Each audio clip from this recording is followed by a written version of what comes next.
Bienvenue dans votre podcast favori pour passer un moment de détente et une nuit paisible.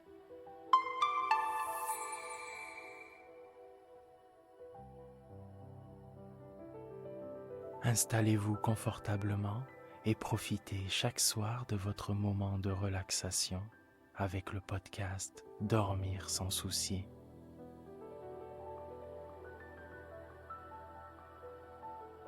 Pour débuter le podcast, découvrez la citation du jour, une source d'inspiration qui vous guidera vers la tranquillité intérieure.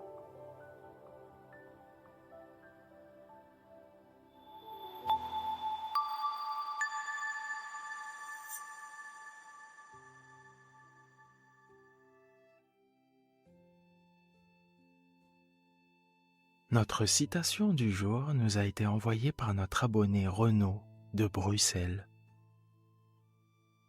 Ce n'est pas assez d'avoir l'esprit bon, mais le principal est de l'appliquer bien.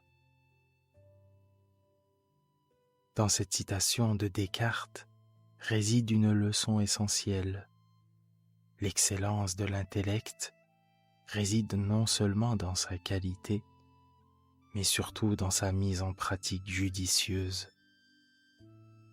Il nous rappelle que la véritable grandeur réside dans l'application diligente et sage de nos facultés mentales. Un encouragement bienveillant à cultiver nos talents pour leur donner vie et sens. N'en doutez pas, nous sommes toutes et tous capables d'inscrire ces paroles dans notre vie. Et n'oubliez pas, vous êtes une personne formidable. Merci Renaud, et merci à toutes et tous de continuer à nous soutenir en vous abonnant au podcast et en le partageant auprès de vos proches.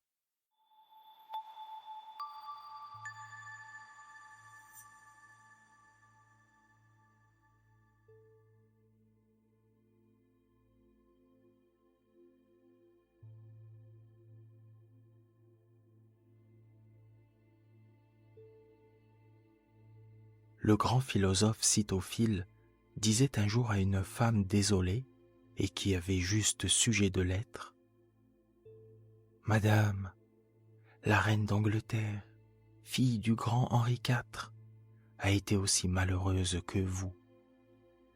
On la chassa de ses royaumes, elle fut près de périr sur l'océan par les tempêtes, elle vit mourir son royal époux sur l'échafaud. J'en suis fâché pour elle, dit la dame, et elle se mit à pleurer ses propres infortunes. Mais, dit Citophile, souvenez-vous de Mary Stuart.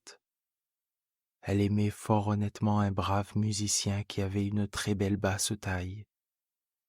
Son mari tua son musicien à ses yeux. Et ensuite, sa bonne amie et sa bonne parente, la reine Élisabeth, qui se disait pucelle, lui fit couper le cou sur un échafaud tendu de noir, après l'avoir tenu en prison 18 années.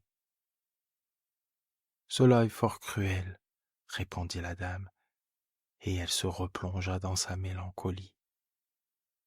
« Vous avez peut-être entendu parler, dit le consolateur, de la belle Jeanne de Naples, qui fut prise et étranglée. »« Je m'en souviens confusément, » dit l'affligé. « Il faut que je vous conte, » ajouta l'autre, « l'aventure d'une souveraine qui fut détrônée de mon temps après souper et qui est morte dans une île déserte. »« Je sais toute cette histoire, » répondit la dame. « Eh bien donc, je vais vous apprendre ce qui est arrivé à une autre princesse, à qui j'ai montré la philosophie. Elle avait un amant. Elle avait un amant comme en ont toutes les grandes et belles princesses. Son père entra dans sa chambre et surprit l'amant, qui avait le visage tout en feu et l'œil étincelant comme une escarboucle. La dame aussi avait le teint fort animé. Le visage du jeune homme déplut tellement au père qu'il lui appliqua le plus énorme soufflet qu'on eût jamais donné dans sa province. L'amant prit une paire de pincettes et cassa la tête au beau-père, qui guérit à peine et qui porte encore la cicatrice de cette blessure. L'amante, éperdue, sauta par la fenêtre et se démit le pied, de manière qu'aujourd'hui elle boite visiblement, quoique d'ailleurs elle ait la taille admirable.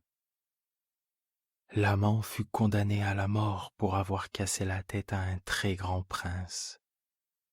Vous pouvez juger de l'état où était la princesse quand on menait pendre l'amant. Je l'ai vue longtemps lorsqu'elle était en prison. Elle ne me parlait jamais que de ses malheurs. « Pourquoi ne voulez-vous donc pas que je songe au mien ?» lui dit la dame. « C'est parce qu'il n'y faut pas songer, et que, tant de grandes dames ayant été si infortunées, il vous sied mal de vous désespérer. Songez à Hécube, songez à Niobé. »« Ah, dit la dame, si j'avais vécu de leur temps, ou de celui de tant de belles princesses, et si pour les consoler vous leur aviez conté mes malheurs, pensez-vous qu'elles vous eussent écouté ?» Le lendemain, le philosophe perdit son fils unique et fut sur le point d'en mourir de douleur. La dame fit dresser une liste de tous les rois qui avaient perdu leur enfant et la porta au philosophe. Il la lut, la trouva fort exacte et n'en pleura pas moins. 3 mois après, ils se revirent et furent étonnés de se retrouver d'une humeur très gaie. Ils firent ériger une belle statue au temple avec cette inscription: « À celui qui console. »